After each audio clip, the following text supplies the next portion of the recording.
লাইলাতুল কদর, এই কদরের রাতটা হচ্ছে এমন রাত যেটা খায়রুম মিন আলফি শাহর, 1000 মাসের চেয়েও সেরা। 1000 মাস লাগাতার ইবাদত করলে যে সওয়াব, কদরের রাতে ইবাদত করলে এর সমান সওয়াব হবে নাকি? সমান হবে না। আল্লাহ তাআলা বলেছেন খায়রুম মিন আলফি শাহর, না এর চেয়েও শ্রেষ্ঠ, এর চাইতেও বেশি। 1000 মাসে, অর্থাৎ 1000 মাসে হয় 83 বছর 4 মাস। তো কদরের রাতে যদি আমরা ইবাদত করি তাহলে 83 বছর 4 মাস ইবাদত করলে যে সওয়াব, সে সওয়াব আল্লাহ তাআলা আমাদের আমলনামায় নসিব করবেন।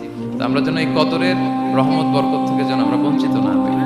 রাসূল সাল্লাল্লাহু আলাইহি ওয়াসাল্লামকে সান্ত্বনা দেওয়ার জন্য যে হে নবী আপনি চিন্তিত হবেন না, মানে ইসরায়েলের অনেক লোক 1000 বছর হায়াত পেয়েছে, শত শত বছর ইবাদত করেছে, জিহাদ করেছে, তারা হায়াত পেয়েছে বেশি কিন্তু তারা কদর পায়নি।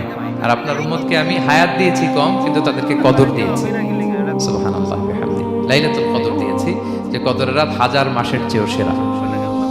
তো এই কদরের রাতকে আবার লাইলা